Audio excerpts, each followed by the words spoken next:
welcome to our podcast again this week. We have got a very exciting interview lined up for today. We're going to be sharing some interesting stories all the way from Africa. And to start us off, as always, we've got Amanda to take it away. Thanks, Jerry. So today, folks, we have the gorgeous Selam. She's come to us from Ethiopia and she's going to be talking to us about her experiences, her life, and also all things hepatitis B. So Selam, welcome. Thank you very much for having me. Very appreciative of it. Yeah, thank you for being here. Thank you for having me. And just want to start off by talking about where you're from and how you got here to Australia. All right, so my name is Selam Tegegn and I'm from Ethiopia, also Ethiopian Eritrean. My mum's Eritrean and my father's Ethiopian. So I arrived in Australia at about 2004, so came straight from Kenya because of the political corruption and problems that were there currently at the time in Ethiopia. We had to leave and we were obviously refugees in Kenya, and we stayed there for about 4 years and 8 months until we processed our application to either go to the US or Australia. So the US application didn't go through and Australian application ended up coming through, so you know that worked out really good. And we came here, and which was an interesting lifestyle when we did get here, because transitioning to the different culture, environment, food, atmosphere, everything was just a challenge. And did you come straight to Perth? Straight to Perth. Straight to Perth. And I've always resided in Perth. Yeah. So it felt like quite a struggle, because where we come from, as you know, where the community is so huge in our neighborhood, both in a suburb and where we come from. So I really struggled as a young child when I was, in Australia, because I felt like I didn't really fit in the classic Australian, like I had to we had to create our own little group and be comfortable with either other Africans or other Europeans. It just felt like a mission, and that culture shock was actually quite, well, not disturbing, but it was very hard to get through. So you I was just going to ask, what was the community like, the Ethiopian community back then? Was there much touch points for you, or you had to pretty much start from scratch? This is when our people are really good. When you first come into an environment where you haven't been in, they really welcome you, support you, and help you get through the hurdles, But then again, everyone's working, everyone's got their own duty, so... for the times when they're not around, you pretty much have to find your way around. But luckily for us, because it was due to the humanitarian visa that we came with, Australia was quite lucky enough for us to give us a representative who took care of us for the year or two and helped us transition. So showed us our house where, my parents needed to go to TAFE, or where I needed to go to school. So that comfort was there. It just, there was that part of loneliness that I couldn't explain. Like I would go to school, I would do my units, everything was fine, but during breaks and after school or during the weekends, so for the first 3 years, I really hated Australia. I wanted to leave. So this is, because, even though we were in Kenya, yes, life was a little bit difficult, but you had that community, And, How big is your family? So I've got a younger brother, my mum and my dad, so it's just the four of us. The four of you, wow. Okay. Yeah, so my parents went straight into work and straight into studies. Then we both obviously went to school, finished high school. Initially I wanted to be a lawyer, but family kind of convinced me to go into other avenues, just in case I didn't get a job, just because of what happened. Was that a real pressure for you? Did you have to? Oh, it was a massive pressure, because it was everyone, it wasn't just mum and dad. I understood where they came from. It was just in case I spent all those years working so hard, and due to obviously my appearance of being a brown skin and other reasons that are around racial issues that were current at the time, but people believe that were not current. So that kind of scared me a little bit, and I said, okay, well, I went back home to celebrate my 18th birthday, and my whole family said, you can only apply the rule of law and the Constitution in that one place. You can't carry it around if you were to move. Whereas if you were to do pharmacy, do medicine, nursing, health is health, medicine is medicine. It's the same everywhere, Just a quick question. When you say home, does that now mean Kenya or back to Ethiopia? Ethiopia. Okay. But I see Kenya as home too, because when I arrived there, I was turning, I think, 7. So I learned the language. I could speak Swahili. I adapted quite well to the environment. So it was really sad, and I actually lost my Swahili because I didn't use it, and if you don't use it, you lose it, you know. So there were a few friends from Kenya, but not at school. Where did you live in Kenya? Were you In Nairobi, in a city. Oh, in Life the city. was not too bad. So you had an apartment or? At a one-room, I wouldn't say apartment, but just a one-bedroom. That was probably half this room. Yeah.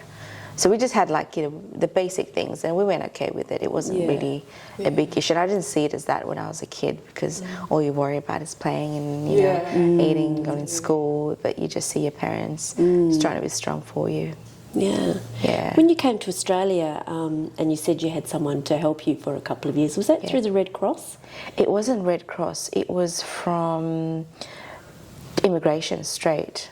Oh, okay. So an advocate of some sort. It was advocate straight through immigration. Okay. Yeah, her name was May. She was really lovely. And so you had to go straight into a school?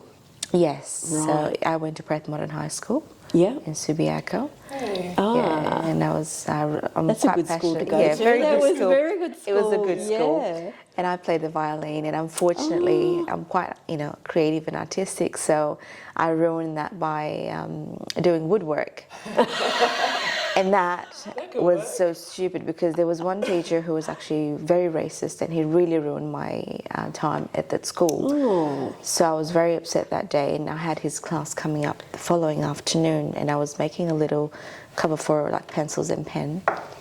And that day I went the wrong way, because the machine tells you which way you go when you want to cut the wood. So I was meant to be going straight forward, but I went the opposite way, and I actually tore my index finger and the ligament, and that's how I would press to obviously play the violin. So that career kind of stopped there, and I stopped pursuing medicine. Stopped pursuing violin because of it. Yeah. But Perth Modern School was really good. Yeah. Learned a lot. Were there many people from Africa there? Yes, there was a lot of us. Ah, yeah, great. A lot of us, and that's what made the whole culture transition at ease, because we had, you know, a lot of people from Africa, a lot of people from obviously the Arabian region, a lot of people from Europe. We all had similar issues of transitioning and whatnot. Luckily, I spoke English when I came here, so it was just more perfecting my English. English wasn't an issue for me. So, you know, having the need to help others that struggled with it gave me that satisfaction. Oh, I could be of use, if, you know, while I wait for things to settle down. Do you find that you had to learn a new kind of English? Because for me, I remember coming and having to just learn colloquial terms and having to readjust my mind to understanding that, this is actually what it means. Definitely. Like, I couldn't walk around without a thesaurus. Yeah. I'm like, I'm not using this word. This is too basic for me. So my English classes were just amazing. But yeah, of course, you know, they've got to love the Australian lingo, you know. Did you have a dog's eye at lunchtime? Oh, I did. How can you not, mate? Honestly, it was the best of things. No, I adjusted, and the memories were really good looking back now. And you know, after a while, you settle in. Yeah. Some families and people that I've talked to say that when they come to Australia and the children sort of, you know, they sort of get into the culture a lot easier than the parents do, and the parents take time, and some parents just keep the same culture in Australia. That's true. And the same rules and regulations and things that you would in your own country. That's very true. Yeah, and that creates such a conflict within the family. So can you talk to that? Has that happened to you, or is Oh, it definitely has. For me, well, obviously because of the political structure of our country, a lot of us young kids have had to grow up very quick. We've had to mature very quick. So a lot of us didn't really think like kids. We thought like our parents did. So we were already mature, so mature that we forgot our childhood. Like, I can't really say I've had a good childhood, because it was either being concerned about, you know, our mum and dad, okay, they look a bit distressed, what's going on, this happened, they lost this, they lost that, you know what I mean? So you come here and then you see them still struggle because of the language, and then struggle because of work, and so you're just watching them, you're there to support them, of course, but the struggle is evident and you can't deny it. So then there's the different culture, the different rules of our own culture, and then there's the Western civilization culture where things are quite easy and things are laid back. So to make them happy, you kind of really need to sacrifice and just put your own, you know, feelings to the side, or try and come to terms with, look, you know, we are in the 21st century. Our culture states this, and where we are right now, this is how it is. So can we come to terms where we can have, you know... Got an example of that? Yeah, that could be, for example, maybe from what I remember, is going to a party or a sleepover, which was a big no. I've probably had one sleepover in my life, that's all that I know of. And that took me a while to work hard to earn it, because where we come from, it's about the safety, and you're going over to a sleepover. You don't know who's going to be around, because from where we come from, there is no such thing as a sleepover. If you want to spend time, you spend time as long as you want at your neighbour's house, and the kids are normally from that one suburb, you know. So there's that. Or if you want to go out to a party, you've obviously got a curfew, but then again, normally the parties in Australia begin when the curfews end for us. So it's like say goodbye to it. So there'll be a conflict, there'll be a disagreement, and you know, then the parents do worry about alcohol, maybe drug misuse and whatnot. Personally, I never drank or smoked or anything, you know, during growing up, just to make sure that they were happy. But there are others who will not have this open communication, or are not able to do that because of many other reasons, you know, or having, you know, boyfriend-girlfriend relationships, which are not allowed to even, you know, to be had. So there's all that, and so it's pretty much sitting and having a negotiation with your parents. That's full on, isn't it? And there's many more, I'm sure, which I can't think of at the moment. Especially through the teenage years, my God. When you speak about your parents going through things and you noticing that they are processing things, difficult things, I understand even from my background that accessing mental health services is not the first stop. Is that something... It's not even talked about. Does it even exist? So I guess you're saying now they're in a new country and trying to bridge that gap and telling them this is how things work here. I guess were you ever in a position to suggest that they reach out for those kinds of services, or how do they manage? See, the thing is, because they've gone through a lot because of just life in itself, you know, like losing just because you have to leave your country because you have to do this. They have already experienced that mental trauma, the anxiety, the distress. You know, my dad ended up having to be a diabetic because of it, you know, so for us to see them like that became so normal that when I came here, we were all busy trying to just settle ourselves. So it never came across to me. They were a lot happier, if anything. It was the other way around. You know, it was just more the language, but then obviously they were going to TAFE, they were having support with the language. But where we come from, mental health is so taboo. It's so sacred. It's you just carry it within you until you pretty much break that mental health illness becomes a physical illness, where it's so evident that you need some kind of medical intervention. You know, and funny you mentioned mental health, I think we all need mental health assistance because the generational trauma and just the moving from one environment to another. So mental health doesn't have to be all the serious illnesses. No, you can inherit it all, can't you? I mean, look at the stolen generation and things like that in Australia. So we inherit the trauma, you know, and it manifests in different ways as you grow up. And if that DNA hasn't healed, and you just continue having, you know, obviously children, the next generation will have that will carry it within them, and it continues. But I wish if there was something that immigration had done for a lot of people that come to the country, lawfully or unlawfully, whichever way it may be. I can't be of judge to that because people make their own choices, you know, and I couldn't even go to that topic. It's just to have some mental health support for people to help transition, like you would help transition with language and housing and, you know, etc. Have you heard of assets? I did hear someone talking about assets briefly. They're an organisation that have great support for people that have experienced trauma from different countries around the world, and they have a lot of programs and counsellors and things. That's amazing. They're very good. Yeah, they've been around for a little while. I think, 15 years or so. 15 years, that's very good. And so they provide a lot of great services that, you know, there's a lot of referrals there you know, for That's people. good. Yeah. I hope there's more, because a lot of people are quite suffering in silence. Yeah, I know. That's the thing. The mission is to get them out itself, let alone, Well, you're a psychiatric nurse. So I see this, Yeah. and it just fascinates me to see a lot of, either the European or the Australians who voluntarily seek that support. It never ceases to amaze me how I just think to myself, I wish other people did the same, because really you're helping yourself. That taboo is just for a split second. I know, it's so entrenched, isn't it? You know, and it's the same with hepatitis B. Honestly, The stigma, it's so true. and Stigma. you know, like the education levels around hepatitis B in the people that I work with in various countries is so low, and there's just no understanding. But there's a strong stigma. And there's a strong belief that all the belief patterns are actually incorrect, you know, from a medical perspective. Yeah.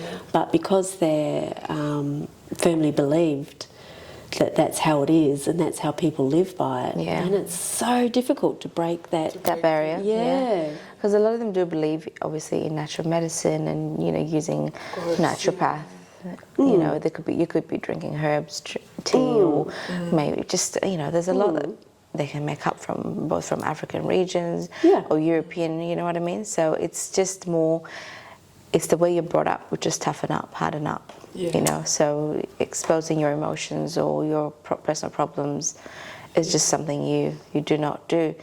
So you see that uniform across from your parents, your grandparents, and then you become like it, then your kids, so it's that, they just witness that, and then their kids witness that until we break that barrier. It's really and that cycle. to even recognize that there's a problem.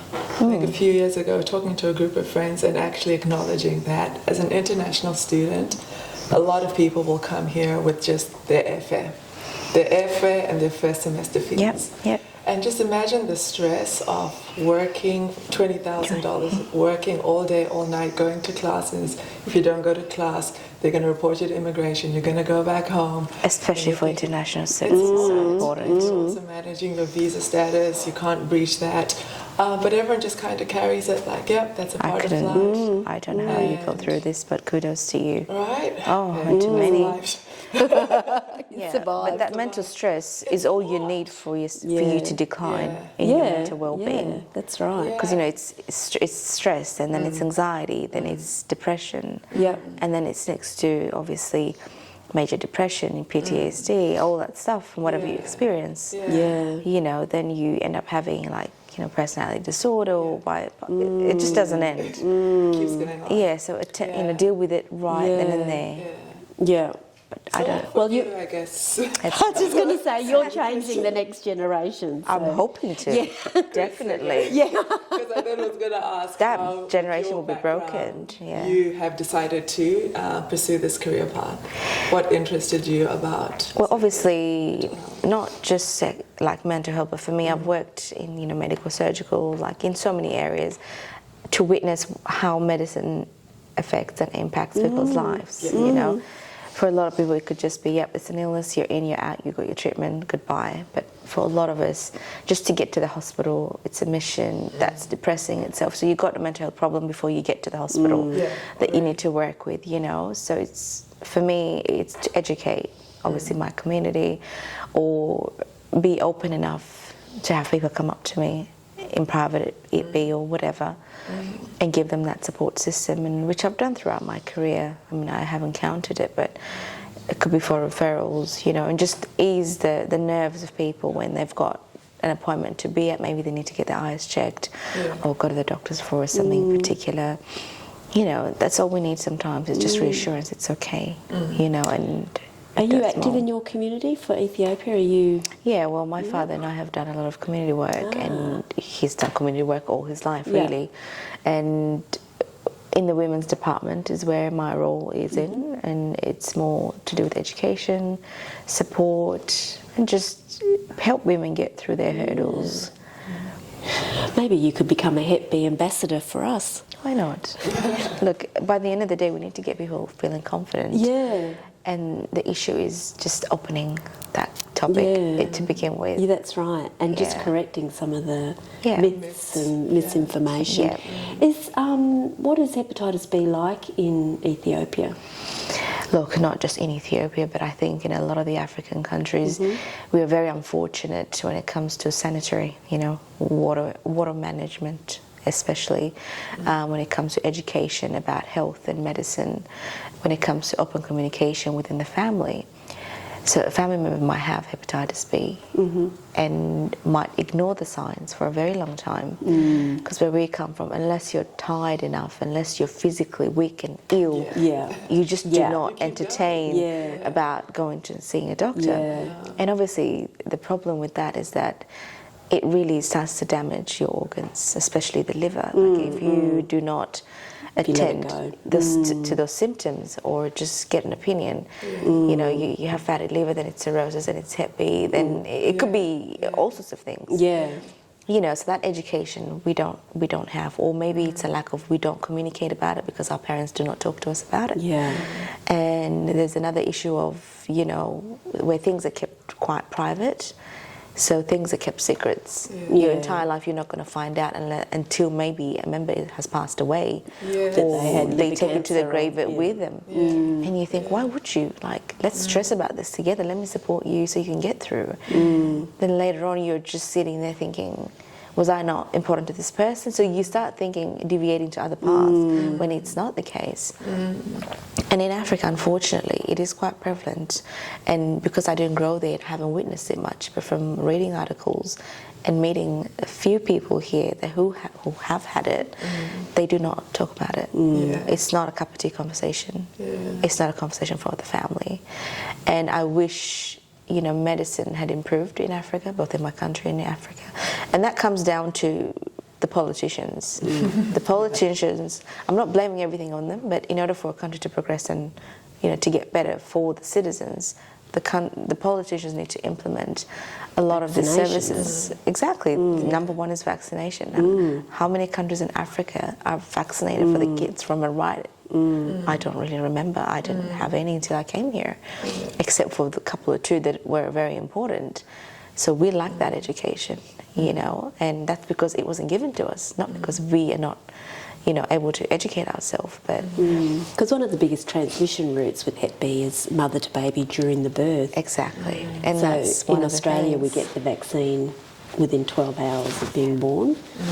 So I think that if that's missed, in your country, I think then that you're not running risk of definitely having it. So you can imagine the risk is definitely 95% you'll get it. You definitely have it. So high. So many of us could be walking around and we don't know that we do have it. Whereas obviously for me, like in my area of work, we do get tested for hepatitis B, and to see if the immunity level is up to scratch. In that case, great. How many of us are nurses out there to get that privilege? It's not something that is thought of. We have to go through so many immunization screening to make sure that we're covered. I can't remember how many vaccines I've had, but I'm so vaccinated that I'm just like COVID-19. Definitely, just jab me with it. Let's get it out of the way.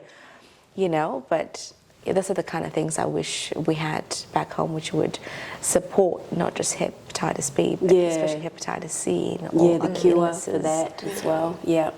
And just families just letting their kids know, this is what's happened, but hopefully we can. Well, I think that you're being a great advocate here in your own community for women's health.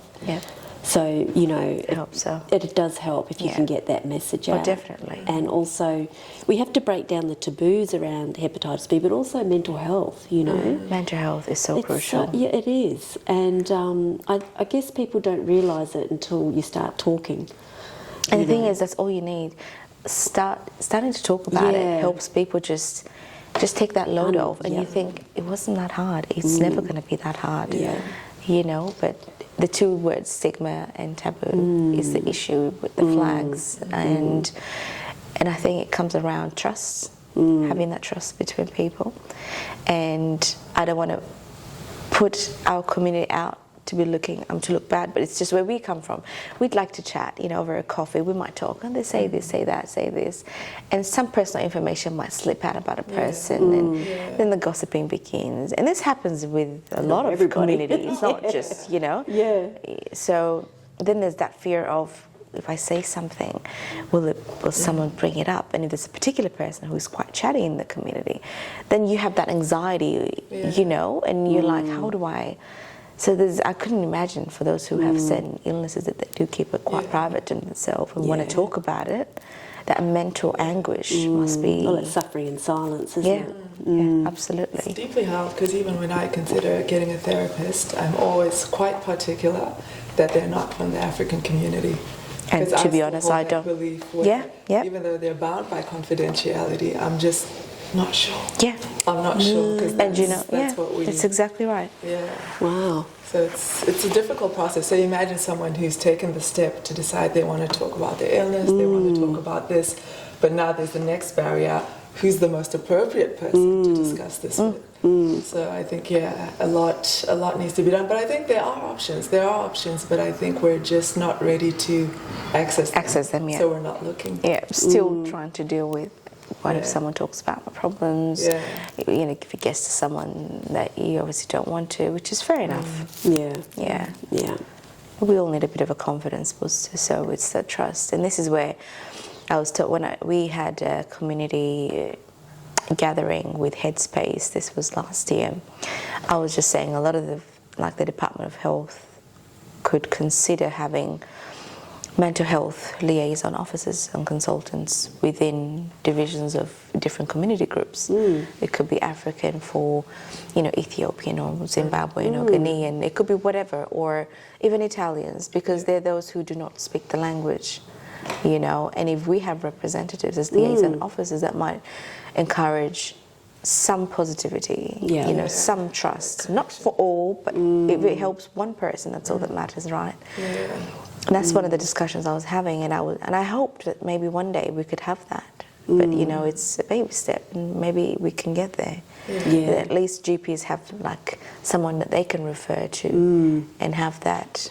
counselling. You know, it's a process to be worked around, but it works for other things, for diabetics, you know, for those with obviously cardiac problems. So why couldn't it not work for mental health problems? You know what I mean?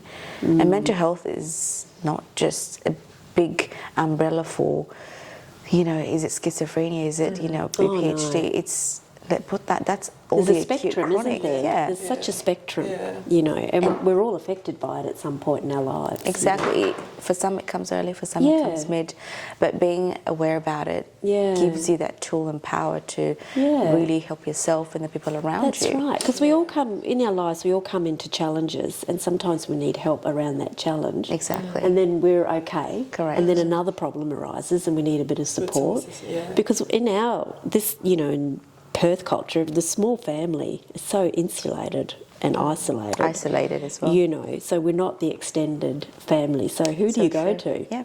There's Who no do one. you go to? So it's really important that we utilise some services periodically throughout our lives. And you know, there's a lot of services available in mental health. Just got to access them. Yeah, there's a community mental health aspect of things where there are nurses that supporting those who have come out of hospital as acutely, you know, discharged, but still need the support once they're in the community. And the psychiatrist follows you up right through until you're well enough to either work or, you know, you've stabilised yourself. So, and all this is obviously private and confidential. You know, things are not shared. No one knows anything about you apart from the medical team and the multidisciplinary team. So if we can do that for those who still want to access, that's another avenue.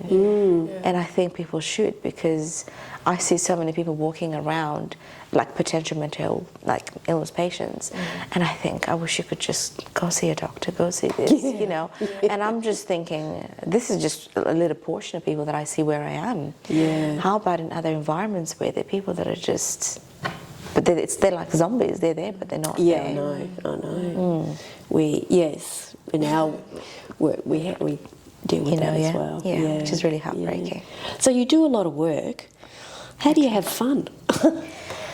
I'll tell you how I have fun. Once in a blue moon. I tend to enjoy going for a walk, going to the beach. I like to go to the sauna, go to the pools. So I create time for that. And I enjoy to read and do a bit of painting as well. So I just, so I just keep keep it to myself. Yeah, but yeah. sometimes I just, honestly, I just sit there, out there in the garden, enjoy some sun and do nothing. Yeah. And a lot of people need to learn to do nothing. Yeah.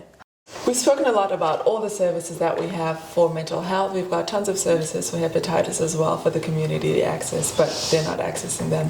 What's, I guess, the final thing that you'd like to address the audience and tell them, just to encourage them about the services that we have and to get them accessing them? One thing I'd encourage, not just my communities, our community in general, is to start having this, conversations at home, and because everything begins at home, wisdom comes from home, so the only place you'll gain it is from home, and get that strength to be able to discuss with, even if it's not people like myself, people that you see here at the moment. Go directly to your GP. Do it in an avenue that's comfortable to you. There's no right or wrong about it. There is no correct formula to go about this.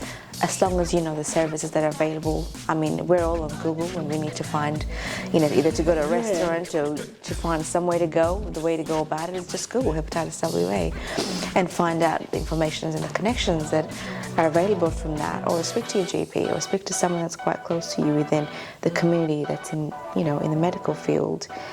Or get a referral and just see where your health will be at, because you could always make an improvement in your well-being. Always. Great. And that's what I would say. Thank you very much. Thank you. Thank you for having me.